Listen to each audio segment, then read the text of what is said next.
From First Paw Media, sponsored by Dream Chaser Leadership in Anchorage, Alaska. This is the Peak Experience Podcast. Here we talk about leadership, team building, strategic management, and organizational development. Visit our website, peakexp.org. Now, here are your hosts, Robert and Michelle Forto. Hello and welcome, everybody. This is Robert, and you're listening to the Peak Experience Podcast, and I'm here with my special co-host, Dr. Latoya Skinner, calling in from North Carolina. Latoya, how's it going today? It's going good, Robert. I hope you're doing good. I am doing well. Spring is upon us up here in Alaska. It's probably the heat of summer down where you're at. Are you enjoying the sunshine? It is so nice. It's a little chilly today, but it's been averaging about 60 degrees, so it's really nice.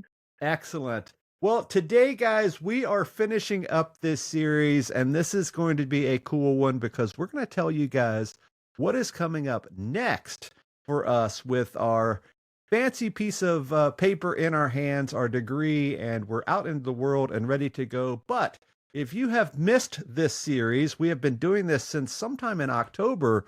We have led up to this very moment. We've talked about all the pieces to a professional doctorate project, at least from our understanding. We have, I don't know how many episodes, maybe a half a dozen or more. We really went from the first steps all the way about finding a research topic, talking about questions, problem statements, frameworks, lit reviews, samples, instruments, data collection, data analysis, and the findings. And here we are talking about what all this means after we did all this work, several years worth of work to get to this point, and now we're going to implement it. And if you guys are familiar with a professional doctorate, our goal is to find an organization, come up with a solution to a problem, and then present that to them. So I'm going to turn this over to Latoya. I know you have said this so many times, but we may have new listeners. Can you please tell us briefly who you are and what your topic was about? Absolutely. So I am Dr. Latoya Skinner, and my topic was about ineffective communication in the workplace, specifically nonprofits, and how it affects turnover.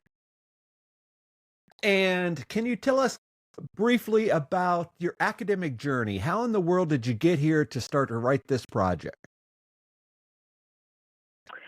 Yeah, so I have a Bachelor of Business Administration, and I have a Master of Science degree, both from different universities. And what led me to Liberty was just my experience in the workplace and being a professional adult student on this journey through the doctoral journey, and just needing a program that allowed me to continue with the way that my life is laid out. And Liberty was a program that I could depend on for convenience, as well as learning the practical parts of this journey.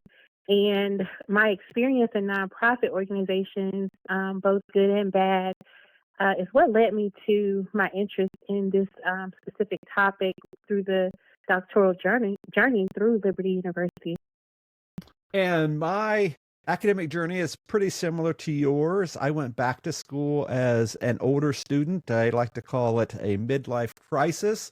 Instead of buying a Corvette, I went and paid too much for some schooling. But my bachelor's degree is in outdoor leadership. My master's is in sports management, and my doctorate is in, obviously, strategic leadership. My project was on transgenerational succession in a family firm, focusing on an emerging female leader. And interesting enough, I have a small business that has an emerging female leader, my daughter, who is going to take this over. So it was a little bit of a personal project for me, but I'm excited that I was finally able to find a firm or an organization to deal with, and they were awesome, and I'm glad we were able to work with them. So today we're talking about everything that comes after doing all of the work. what the findings relate to the question, and then how we are going to implement that. So the first section of this is, how are we going to apply this to personal and professional practice? So our goal in our program was to answer a leadership question. And as Latoya was talking about, she was talking about communication in a nonprofit. And of course, mine was leadership readiness in a family firm. So let's jump into this, Latoya. How did you apply this work to professional practice, in particular to this nonprofit that you're working with? Yeah, so I used a nonprofit organization in your neck of the woods in Anchorage, Alaska, of course. And it was a unique nonprofit, and they have a number of volunteers that they depend on pretty much daily to keep their operations going.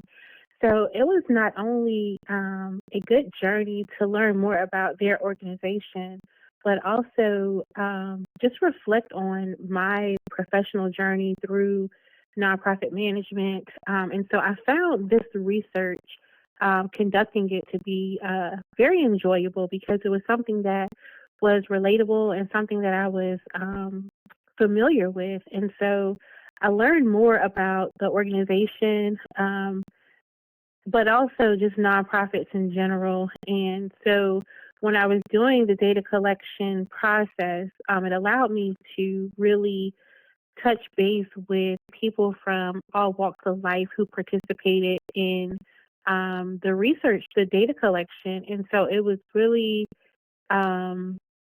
helpful for me to hear their perspectives because, again, they're from all walks of life. And some of them had never been volunteers before. And then to be a part of an organization where they are going to work just about every day to support this nonprofit with no pay. And so for me, when I was conducting this research, it allowed me to really look at myself as a nonprofit leader, but also just in the channels and the avenues that we communicate in. And everyone has a different perception when it comes to communication, and so their needs are different. And so this project really helped me to discover some of those needs and some of those things, and just being able to really hone in on the needs of, in this case, the volunteers/employees. And how big was this organization, and how many people were involved in your study? Yes, so they had about 100 volunteers on their listing, and I contacted about 60 of them, and I was able to utilize 30 of them from different categories. And the categories were people who were considered volunteers, people who had received goods or services from them, and also those who were identified as leaders. And the leaders were typically board members and a couple of their chief leadership positions, because again, everyone operated from a volunteer capacity, including their leadership. So you had about a third of the full volunteer segment of that nonprofit, right? In terms of who you spoke with? Yes, that is correct. Okay. So in my case, I was working with a relatively small family firm here in Anchorage, Alaska. They are a moving company, obviously a family-owned moving company that is contemplating succession, in particular to, at the time we started this, we thought it was only going to be one daughter, and it ended up being two, and neither of the daughters, who were obviously sisters, knew that the other one was going to be the one that was going to be in that succession role. And that was very interesting because in most businesses, and particularly in family businesses, most of them do not contemplate succession. And I like to tell people it's almost like your funeral. Many people do not plan for their funeral until it's almost too late. They're diagnosed with a terminal illness, or they're in the hospital, and they know that they have to do things rather quickly. And unfortunately, a lot of family businesses are in the same boat. They just don't think about this And something I always say is there's a famous quote out there that says, uh, uh, fail to plan and plan to fail, which is definitely a thing Mm-hmm. that goes along with this. So, in terms of application to professional practice, my goal was to figure out how we can help this company transition from the first generation founders, whom was the mother, down to the next generation of the descendants, the daughters. And I try to apply it in an inclusive approach, because as a family business, it's very similar to how you would think about your own family, a very close knit, inclusive type group. And that was very much the same with this group. You know, they did vacations together and family dinners and barbecues and all sorts of stuff. So we had to figure out how we could include that in a succession plan. And of course, there's all sorts of challenges, and I try to at least guide them on what those challenges were and how they can set them up to be sustainable and continue on into the future. And one of my primary goals of application with this was to teach everybody involved, not just the people that were part of the succession, meaning the husbands and wives and daughters and mothers and all of that, but also the employees, the other leaders in the group, on how it is not just a one-time event. It's not like a funeral where you plan it and it's a one and done. This is something that is dynamic. It can take years to develop. So we tried to teach them about how that is appropriate.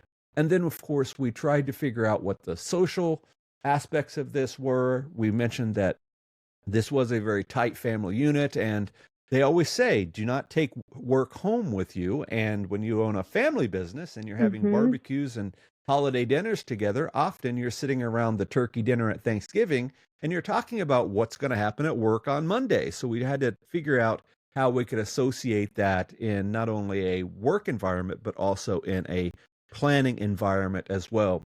And lastly, in terms of application, my goal was just to really shift their thinking on this to provide how they can become much more ready to be ready for this succession planning. So that is my application. So the next question for you, Latoya, are what were your potential implementation strategies? So you provided the question, you did the research, you did the data collection, you had your findings.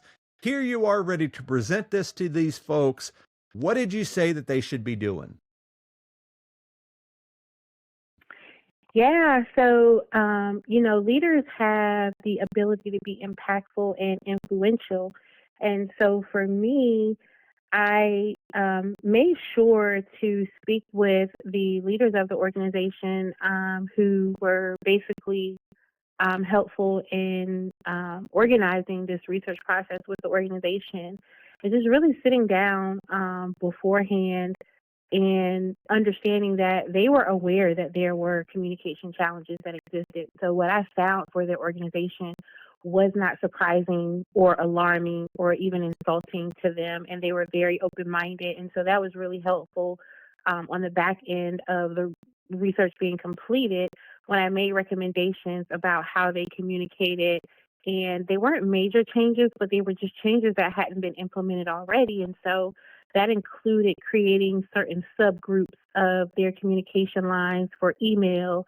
I remember them all discussing being a part of a Facebook group, but keeping in mind, I had to remind them that everyone had access to Facebook, and so that created some challenges when there were needs for volunteers to be called on last minute, and so people were missing the call who could have been very helpful to the needs of the organization whenever there were emergency calls. And so creating a WhatsApp group was one of my recommendations, or implementing a Slack software that is used now for people to instant message within their workplaces. So the recommendations that I gave to them were very minute, in my opinion, but they were very influential to this organization because, again, they were already aware that they were experiencing communication challenges, but these were ways that they could be impactful. And I think another recommendation that I provided to them was doing like a town hall for the volunteers to be able to come together in a formal setting and hear from leaders about the ongoings of the organization, and not just communicating in one-off ways with the volunteers. So a couple of quick follow-up questions to that, Latoya. The first question is in regard to these different apps that you talked about, Slack and WhatsApp and all of that. You said that you had a pretty wide berth of people in the organization. Did you find that some of them were more receptive to these types of things than others, particularly younger generations or of that? Because obviously people of the older generation are not as familiar with things like WhatsApp and Slack and all of those types of things. Mm-hmm. Yeah, I think they were all open-minded to it because I also left room for regular email, which all of them had access to regular email because that was a way that I communicated personally with them. And so what I noticed in my communication with all of the participants is that they were being contacted when I referenced one-off ways. They were being contacted by their supervisors, for these, I would say, small meetings. In most businesses or organizations nowadays, direct reports usually have a one-on-one with their supervisor at least weekly, if not bi-weekly. And so these were happening, but they weren't formal. And so a lot of the communication that was being done was addressing issues that could be left for other times. And so that was another implementation. And so when I recommended email groups, subsets of email groups, those were very helpful to them, understanding that, hey, if you send a message to someone who this does not impact, they're not going to read it. It's not going to have anything to do with them. You need to be intentional about the groups, the categories that you're creating and who you're communicating with, and making sure that the messaging is intended for the right group of people. And one last follow-up question in regard to this application or implementation, Latoya. Can you give us an idea of when you finished your time with the group, when you finished the paper, and did you have any further contact since then up to today? Yeah, that's a good question. So I started my research about April or May of last year, and I was done by, I would say, July. And by the middle or end of August, I had submitted, all of the parts that were required in finality to my chair, and I did my final presentation to him. And about a week later is when I was completely finished, and that was right around the beginning of September.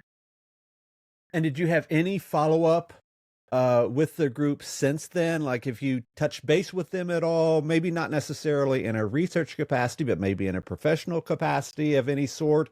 Or was this, here's what we came up with, here's what I found, do what you want? Yeah, great question. So when I was finished and complete with my program, I submitted them the final paper in a PDF copy, of course, and I provided some context in the email description for them to let them know, my findings, and that the document was attached for their review and keeping. And also, 2 weeks later, I followed up with them because, we're talking about over 200 pages of text.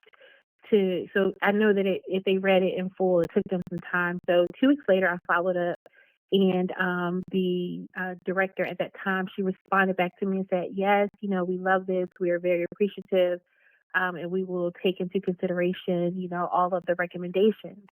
And so from there, what I did was put a 6-month check-in on my calendar And that should be coming up actually in the next couple of weeks for me to reach out to them and just see how things are going. I love that. And that is truly our task with this project, is to be able to provide that implementation. And I ask because I'm going to talk a little bit about how my process sort of worked as well.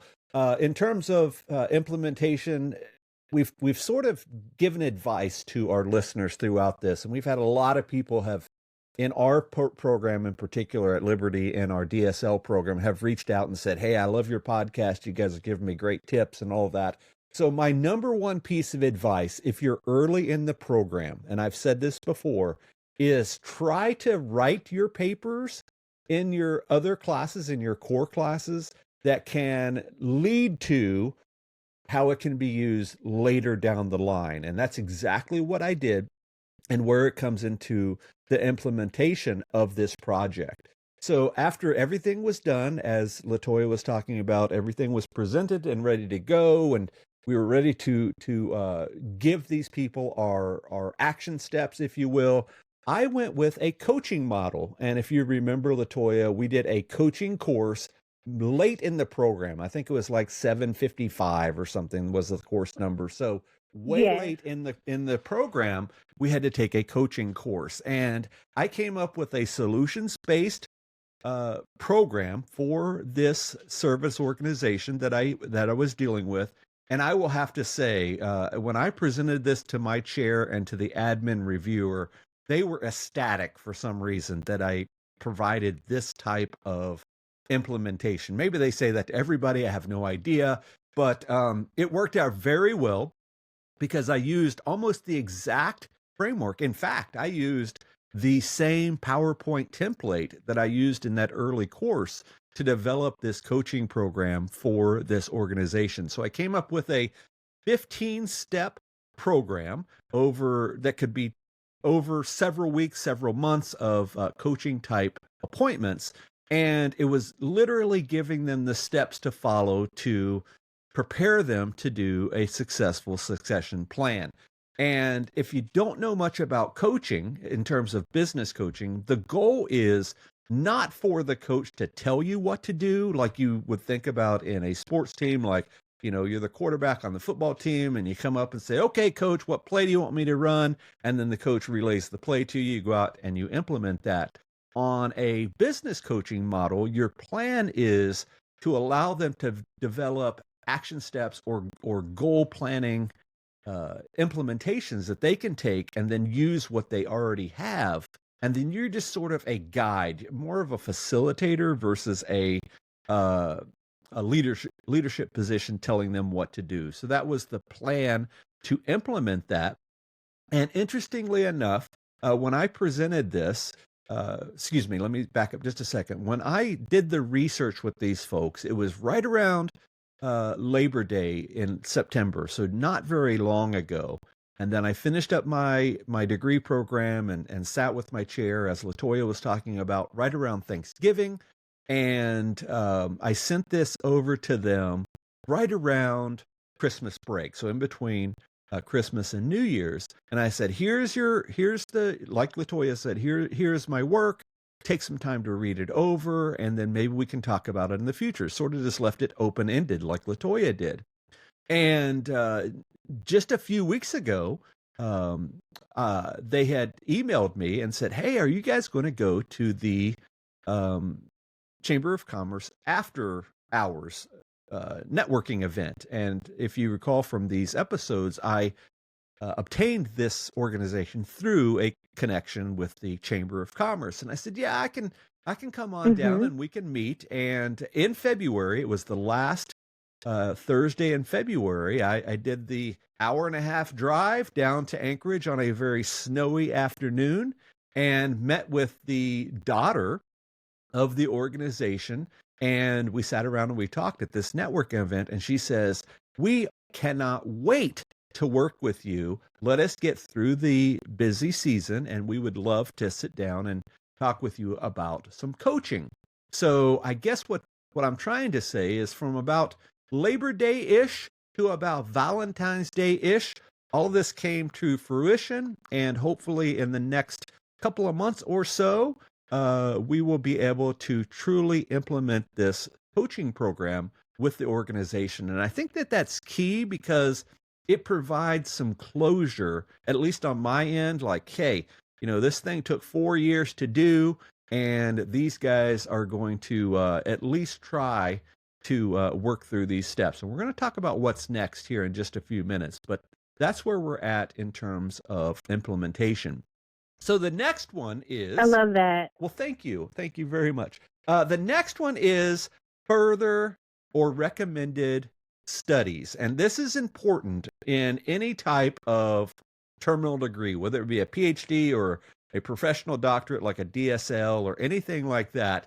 We have to figure out what can be next in terms of research. And this is much different than a PhD, meaning it is not our goal to research a topic and come up with an answer and then spend our entire career working on this. Think about somebody working in a laboratory setting. You come up and you're trying to find this cure to this disease or whatever, and you do this little project and earn your doctorate. Then you go to a postdoc, and then you work in a lab for the next 20 years, and then you become a chair of a research program, and then you have lab assistants and other doctoral students and all this. This is not how this works. In our case, our goal is to take that question or that problem, be able to implement it with an organization and go back from there. So our recommended for future work was much more distilled than in a larger project. So let's jump over to you, Latoya. Do you recall what your recommendations for further work were? Yeah, my recommendations were to explore the benefits of power and influence in leadership, as well as leadership communication styles and their effect on your human resource capacity, and lastly, other leadership models of communication. I think that these components were important to be further explored where it pertains to nonprofit organizational leaders and their volunteer workforce because they typically operate under these expectations where it comes to communication and just understanding the power dynamic that exists with leaders and their ability to really influence their workforce. I think that oftentimes in nonprofit organizations, I said in the beginning of this series, that when it comes to communication in nonprofit organizations, it tends to be more laid back. And sometimes that is both a blessing and a curse in the workplace because a nonprofit organization, while they typically run different and their structure is different from that of a corporate stance, their output still needs to be the same. And so their communication should still be one that is very direct and very open-ended, but also one that really relays the message that you're trying to come across, because you're not only communicating internally, but you also communicate externally to stakeholders within the organization. And so that's really important. How you message things is going to be extremely important. Excellent. I love that. And I think you really hit the nail on the head there with being able to provide some future work. In my case, I had a couple of recommendations for further work. When I went into this, I had never done any type of big research project like this before. And I learned very quickly, especially when I started asking the interview questions, that I should not ask why questions. As the research shows, why questions are often unanswerable. And I'm sure if you just think about, as you're listening to this, if I asked you a why question, like, why is the sky blue? That is a very deep question, and you probably could not come up with an answer. But in a business construct, Right. if I said, why are you guys struggling so much with succession?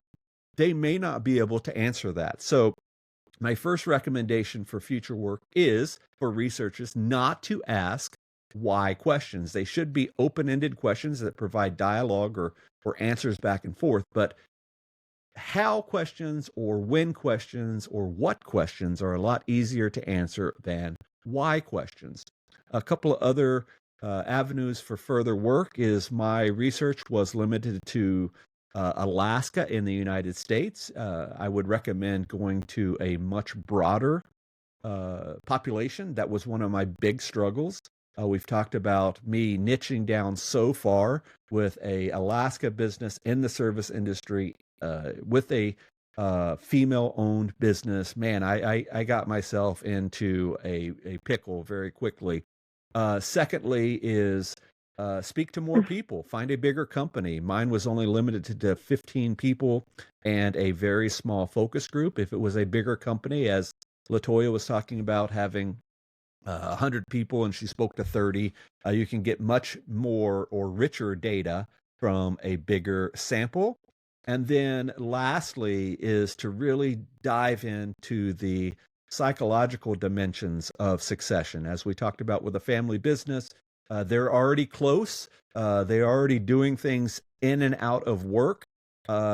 Learn how to tailor a project that revolves around those dynamics, and particularly about retirement and mortality and identity and self-worth and family judgment and all of those things, and how those can be impactful to succession planning. And I think all of those would be much more beneficial to a research project. One last question to you, Latoya, on this is, when you were reading through all of your studies for the lead up to the lit review and all of that, how much time did you spend on the sections of recommended or future work in some of these studies? And did your questions develop at all from some of those sections of those studies?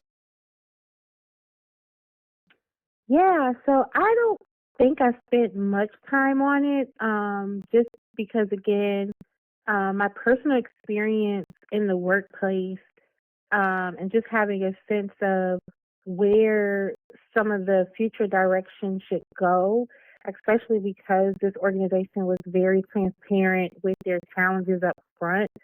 And as I got into the depth of the research data collection, it was really pretty easy to develop, again, those themes, and then just thinking about, okay, this is where I'm completing, but where can this be picked up by someone else?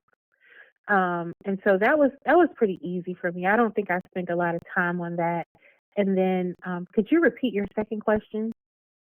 Oh, no, that was it. Just did you use any of those sections, and then did you apply those that knowledge at all to your research questions? Like, did you find, this pivotal study on communication in a nonprofit, and they just had a question that you wanted to answer? Gotcha. Yes. And like I said, they were transparent, and so working with them was actually a breeze. Even with the feedback that was received, it was still a breeze. And I think what really helped me in this journey is that they were open-minded and open to the feedback. Gotcha. In my case, I was the exact opposite of yours. I found a study very early on that was exactly what I wanted to research. And my first iteration of my topic was to deal with tourism, not necessarily just in the service industry. And I found a couple of studies that had questions that I really wanted answered, really thought-provoking questions, at least from a personal level. And I remember finding a study, it was from 2018, and that was a struggle on its own with that 5-year limit that we had, that had a question that I wanted to answer. And I remember I used that particular question, that particular study, in my my research question. So I had this overarching question that I wanted to answer. Then, of course, we had those sub questions that we would use to do our interview guide and things like that. So that overarching question was developed from one key study from back in 2018. So that's the goal of doctorate research, whether you're doing a professional degree or a PhD type, is you find out what other people have already done, and then how you can advance that in some way, whether they're trying to figure out something on a theory or a research topic like in a lab or something in a PhD level, or like a leadership question in a professional degree like we were talking about. Okay, so the next couple of questions is all about us. And I think this is going to be key because we've talked about our journey up to this point and why we did it and how we did it and all of that. But what I think is going to be the key takeaways from this, at least on our end, Latoya, is personal and professional growth. Of course, we did all of this, and we sat so many Mhm. hours in front of a computer screen and writing things down or typing them in a computer. And here we are at the end, and it's time to reflect a little bit. So let's talk about personal growth first. What can you tell us? How did you grow through this process? Wonderful question, as you can tell by the sigh. Um, so, when I first came into this journey, I think I started in 2019, and life took a lot of turns in this journey for me, and so it was really provoking and easy to fall into the trap of giving up because I experienced several family deaths. I also experienced major illness of my own and career changes. And so it was really easy to fall into the mindset of, I'm not going to finish this. But we have to remember that God's timing is always best. And as a leader, creating success can really vary. And the opinion of what success is and looks like can also vary just depending on the person. But throughout my research, there was a scripture that I found in James 3:17, and it states, "But the wisdom from above is first pure, then peaceable, gentle, open to reason, full of mercy and good fruits, impartial and sincere." And I think becoming a leader is at our own pace. This journey is at our own pace, and so what we take from it is just that I've always been a firm believer that whatever knowledge we gain is ours to keep. That's the one thing that no one can take away from us. And so, as a leader and as a person, I have really grown in areas of patience and just continuing to hone in on that. I'm not perfect, and there are some things that I'm still working on, even in regard to my own communication styles. But I think that being aware of who we are, being self-aware is really important to how we show up in the workplace. I often work in these nonprofits where they're very close-knit and have these interpersonal relationships, which I have always had good relationships with my coworkers.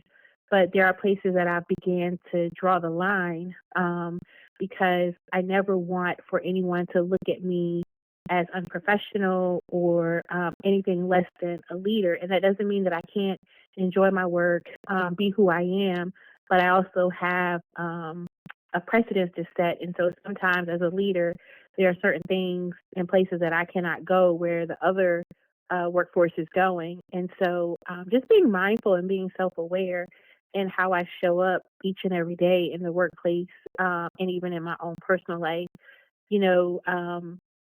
Maturity comes not necessarily with age. And so that life can really teach us something. As my grandmother used to say, if we live long enough, it definitely will. And so with all of the challenges that I've experienced while I was a student, it's really helped me to grow both personally and professionally. Thank you for sharing that.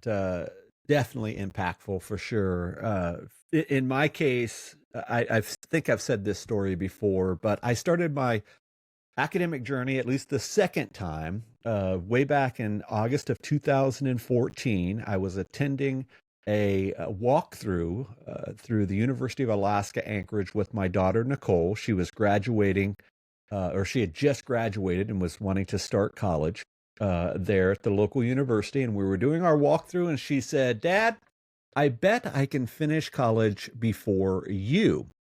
And I said, "Okay, is that a bet?" And she says, "Yes, that is a bet." So I was in one of the little academic halls there. I walked in and I signed up for a degree in the HPER department, the Health and Physical Education and Recreation department, and started taking classes that August. And long story short, I won that bet. Nicole, my daughter, did not finish her degree before me. And in fact, she is going back to school in the fall 2025. So very excited for that. Wonderful. Yes, yes. So she saw my struggles, but so it was almost 4 years and 3 months or so later that I did that second bachelor's, my master's, and then, of course, my doctorate. So it took 10 years and 3 months to win that bet. But I did do that. So that was a big uh, part of personal growth. The second huge part of personal growth was a relationship I didn't even know I had, and that was with my wife, Michelle. And of course, when you're married for decades, you become very complacent in your relationship. But I sat right next to her at this desk when I'm recording this right now, and Latoya, she read every single word of every single paper that I wrote in my doctorate program. She read that aloud, and we did that together so I could understand syntax. And, because when you're reading your own work, you often just skip over things. So Right. she was patient enough to read every line of everything I wrote, edit after edit after edit. So that allowed us to really grow professionally and personally, at least in uh, that capacity. Secondly, I developed an excellent relationship with a mutual friend that I know through Facebook, I ended up working with in a kind of coach mentor-y type relationship with this lady's husband. So we met every Friday afternoon for an hour, and we just talked about the doctorate project, what I was doing, what I was struggling with, and he would give me advice on how to navigate this process. And he has a PhD in change management from years ago, so it was so cool to have that relationship grow, and we're continuing that relationship as we're going. But I think one of the key aspects of personal growth that I did not expect at all, when I started my doctorate, I started on my website, robertforto.com. I started a personal blog, and I would update every single week my progress, and I would give the challenges and the struggles and the triumphs and the pitfalls, and I would just talk about, this is what I'm struggling with, or this is what score I got Mhm. on my paper. And I kind of just did it for me to kind of have a place to put all of my stuff, because I would upload my PDFs and all of that there. And before too long, people started contacting me and they said, Robert, I've read every week of your blog. I'm in 755 and I'm struggling with this. Can you give me advice? And it just snowballed from there. And now I probably get 10 Mhm. or 15, maybe 20 emails a week that says, I found you through your blog. And now through our podcast that we have done, thanks to Latoya, that was so cool to hear from people and how I was able to help them, and how now Latoya and I are able to help them as well. And what's even interesting about that is my wife, Michelle, who sat right here and read every paper. She is also in the DSL program. She is in her last, Yes. yes, she is in her last class before 785. So she's getting ready to take the leap next term. But what's interesting is when she starts new classes, people will reach out to her and they will say, Hey, I know you. I read your husband's blog. He is such an inspiration. So, very interesting there. So, some real cool personal growth there. So, Latoya, so we're not here forever. Let's finish these up if we can. Let's talk about professional growth. So, we've done this stuff where we've helped out ourselves. How did this help out in a professional capacity on your end? Oh my goodness, it's been so dynamic professionally, and it's so funny that you mentioned about your wife and my topic on communication, and it's so funny when it comes to personal relationship because my partner often tells me that I don't always communicate in the best way with him, and so that's come into a full circle moment for me where I'm still learning. But on the professional side, this has opened up so many doors for me where it comes to navigating the professional space. I've had more speaking engagements and speaking invitations be extended to me ever since I pretty much finished my degree program and started marketing myself. And I have been invited to be a part of different panels. And that's not necessary to be a part of a panel, but it definitely has been very influential in my career path and being invited into those spaces. I recently did a speaking engagement at a local high school as a part of their career day, and being a part of a panel about Black female leaders. And so it's really opened the door for me to do more speaking engagements, but also a lot more consulting, because I have been reached out to by other nonprofits to lend them my opinion about what they can do to improve certain infrastructure within their organizations. And so I've been trying to get my business, Wildest Dream Enterprises, off the ground, which is a full service administrative service. And it's been a really good ride. It's been a good journey. And I've started to just meet people that I probably would not have met. And like you, I have people in my inbox from Liberty that have been reaching out, other students, and just asking for my opinion or running things by me. And so that's been really humbling, because I don't take it for granted, because they don't have to ask me for my opinion or what I think or how I could help them. But the fact that they hear our podcast and our segments and they are remembering our names and they're reaching out for follow-up is very enlightening. And I really appreciate the fact that they remember me. So cool. I've been podcasting for a long time, and I will have to say that this is the first time that it's been more on a personal level. You know, we've done a podcast for our dog training company for years, since 2009, and that's a much different type of message than this. We're truly able to provide help when people are really struggling on a podcast like Latoya and I are doing. So in terms of professional growth, in my case, as I mentioned, this was kind of a selfish endeavor. We are a family business. We have a female leader that wants to take over, and our daughter. So we always thought about how we could do this without not having any tools. So being able to do this project obviously was to provide answers. And I just want to do a quick read through on a sentence here, because with succession and family business, you're looking for legacy. So this is the statement from here. The purpose of legacy is to help them maintain unity and commitment and build a strong pride of belonging. In the face of difficult and complex situations, their generosity enables them to accept and adapt to the circumstances, both within the company and the family sphere.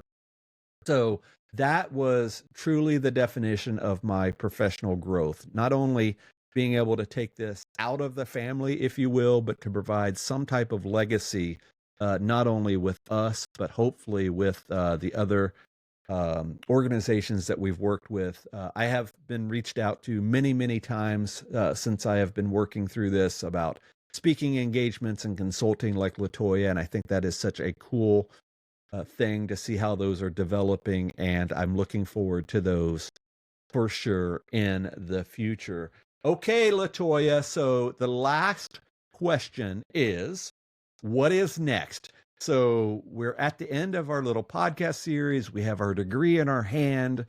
Graduation is upcoming. Mm-hmm. All of those things are ready to rock and roll. You are now a master of your field, if you will, a professional in your field. You can call yourself Dr. Latoya Skinner. What is next for you? Mm-hmm. Yeah, so it's just continuing to get my business off the ground, continuing to work with my local community, and get my name out there, and just make sure that I have a good reputation and a good precedent, and just continuing to network with my peers. I think that it's really important, but most importantly, my family means the world to me. And so for so many years, I've sacrificed in not only this program, but also in undergrad and graduate school. And I've had their full support. And so now I can focus on my family and just spend more time. You know, I have so much more time now that school is completely done. So I'm enjoying spending more time with them and just creating all those wonderful memories because my family is very close knit. And so it's really enjoyable, and I'm buying back some of that time. And so it's really precious to me.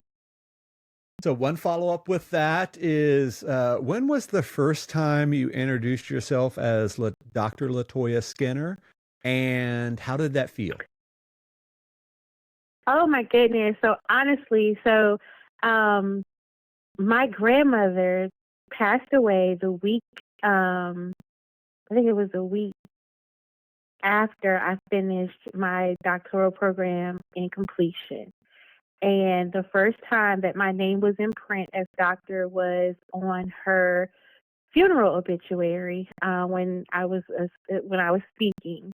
And a lot of my family, they hadn't known that I had finished my program. And so it was a very surreal moment. It was a full circle moment because she just missed me completing my program. And that was my girl. She was so supportive.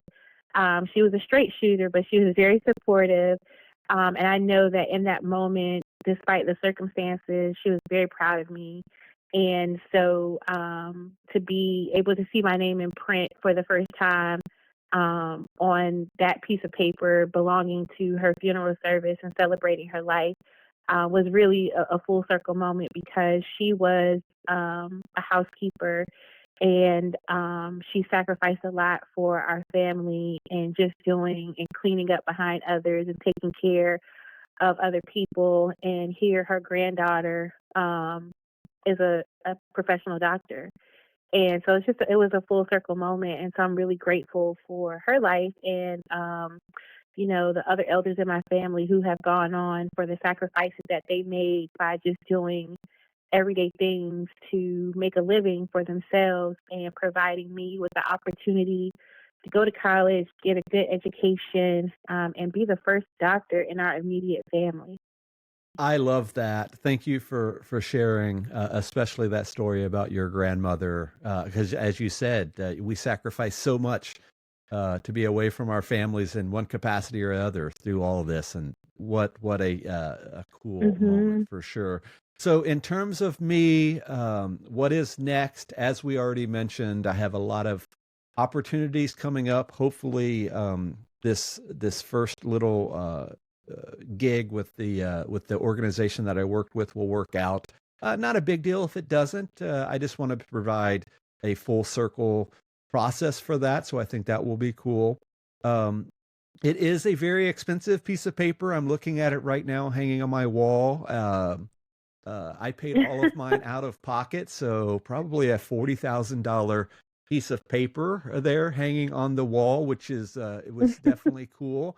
I love how people complain about spending $200 on a frame on these doctor groups on Facebook for a piece of paper that cost many thousands of dollars. But hey, that's one thing. Absolutely. That's one thing or the other. So so that is a definitely what's next is that is hanging there. I didn't need this degree by any stretch. I have applied to a whole bunch of places as adjuncts, and that has not been easy. But I just do them on LinkedIn to see if anybody will bite, and nobody's bit yet. So that's okay. I'm developing other ways to figure out what to do next. The purpose of this, obviously, was to be able to provide a structure for this to take over for my daughter when she's ready. So that is a definite what's next. Someday I'll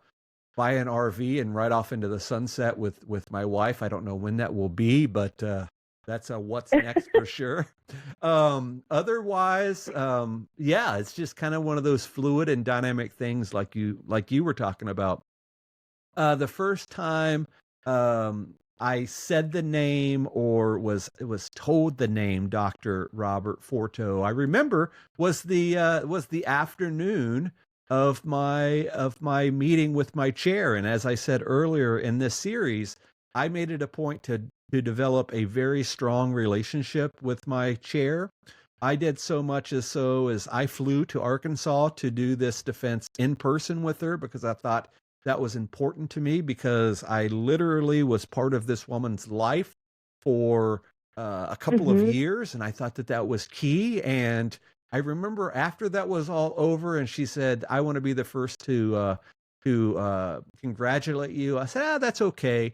And then we went next door from her office. We went to a Lone Star Steakhouse, and nothing Mhm. fancy. Just all of the work was done. Now it's time to talk as friends and as colleagues, and that's where it really hit me. Mhm. I truly have a colleague now that was sort of my well, she was my chair. She was sort of my superior or my supervisor, if you will. But when that came to Mhm. fruition, and I was able to have a meal with her, even though it was just some little chain steakhouse. That was the pivotal moment Mhm. for me, and I thought that that was so cool. So that is that.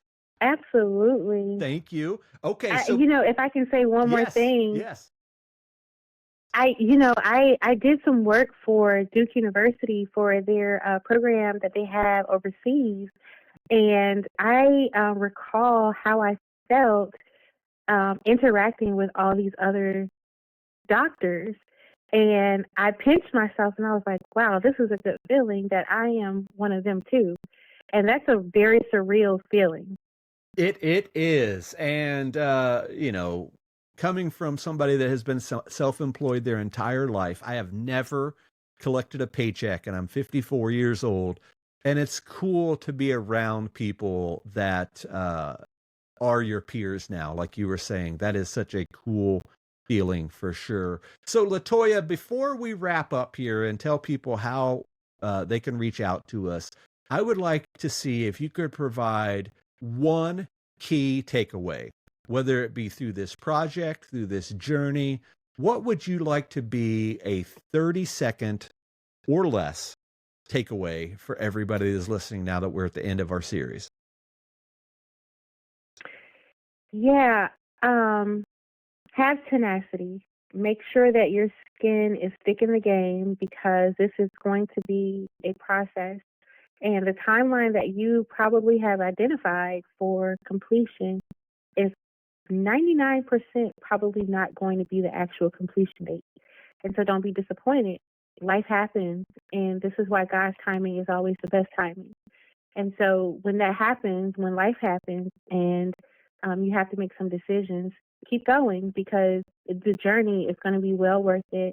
And you cannot give up. You have to keep going. I know there's probably someone who's listening now who wants to give up, but this is your sign not to.